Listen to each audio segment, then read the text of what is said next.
Hello pure and energetic souls. आज हम कर रहे हैं अपनी नेक्स्ट ट्रिक, जिसमें है कि अपने आप से झूठ बोलना है अपनी लॉ ऑफ अट्रैक्शन को फास्ट करने के लिए।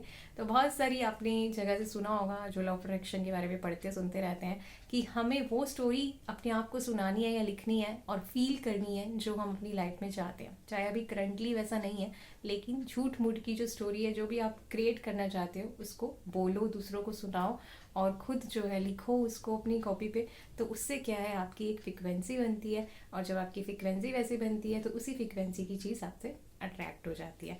तो यस, ये बिल्कुल राइट है, लेकिन क्या ये अपने आप से झूठ बोलना है? इसको एक स्टोरी के माध्यम से समझते हैं। एक बार एक राजा होता है, उसका बेटा ना बहुत नोटी होता है। तो राजा को बड़ी टेंशन होती है कि ये बड़ा होकर राज्य भाग्य कैसे संभालेगा। तो वो एक संत के पास जाता है और उससे एडवाइस लेता है कि बहुत नोटी है, इसका मैं क्या करूँ। तो वो संत उसको कहता है कि आप इसको थोड़े टाइम के ना एक प्रजा के बीच में छोड़ाओ, ताकि इसको अवेयरनेस आएगी और प्रजा से बहुत अच्छी बातें सीखेगा, और आगे जाके इसको प्रजा के लिए ही काम करना है, तो उनकी क्या वीकनेसेस हैं उसके बारे में इसको पहले से ही पता होगा जब ये राजा बनेगा। तो राजा को ये आइडिया बहुत अच्छा लगता है। तो वो अपने बेटे को कुछ टाइम के लिए मंत्री के साथ भेज देता है, प्रजा के बीच में छोड़ आता है, और वो प्रजा के बीच में रहता है। तो वो उनके साथ रहता है, बहुत सारी अच्छी चीज़ें सीखता है, लेकिन संगति का असर भी आता है। तो वो उनके ही जैसा दिखने लगता है ना। मतलब वो रॉयल बिल्कुल नहीं रहता है जैसे वो राजा का बेटा था, लेकिन वो एक साधारण हो जाता है। उसका चलना उठना बैठना बोलना, ठीक है, एक प्रजा की तरह हो जाता है। तो जब बहुत साल बीत जाते हैं, राजा को उसकी याद आती है, मंत्री को भेजता है उसको लाने के लिए। तो मंत्री जब उसको लेकर आता है, तो कहीं से भी राजा का बेटा नहीं लग रहा होता।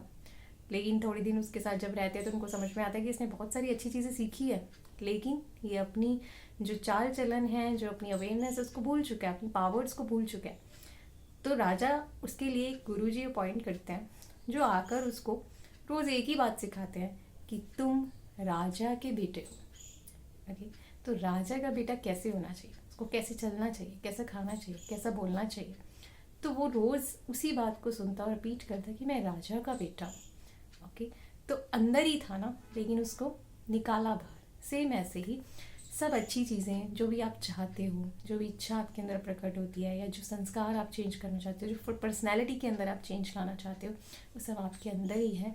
आप उसको बार बार याद दिलाकर, चाहे वो अभी करंटली नहीं दिख रहा है, उसको याद दिलाकर आप उसको इमर्ज कर रहे हो, आप उसको बाहर निकाल रहे हो, जो आप ही का ही हिस्सा है। इसीलिए वो आपको आया है, इसीलिए आप उसको क्रिएट करना चाहते हो, इसीलिए आपको उससे बहुत प्यार है ना। इसलिए आप उसको अपनी लाइफ में लाना चाहते हो, क्योंकि वो ऑलरेडी आपका एक हिस्सा है आपके सबकॉन्शियस माइंड का। बस आपको रोज़ उसको जगाना है, इसे जागरण कहेंगे, ठीक है। तो इसलिए इसको ये मत समझो कि झूठ बोलना है अपने आप से, लेकिन अपनी ही स्मृतियों को जगाना है। इसलिए इस चैनल का नाम भी क्या है, स्मृति स्वरूप। अपनी ही सोई हुई स्मृतियाँ जब जागृत होती हैं, उनको रोज़ रोज़ रोज़ रोज़ रोज़ जगाएंगे तो स्वरूप बन जाएंगे, मतलब उसमें कन्वर्ट हो जाएंगे। So thank you so much for watching. Stay blessed, stay happy.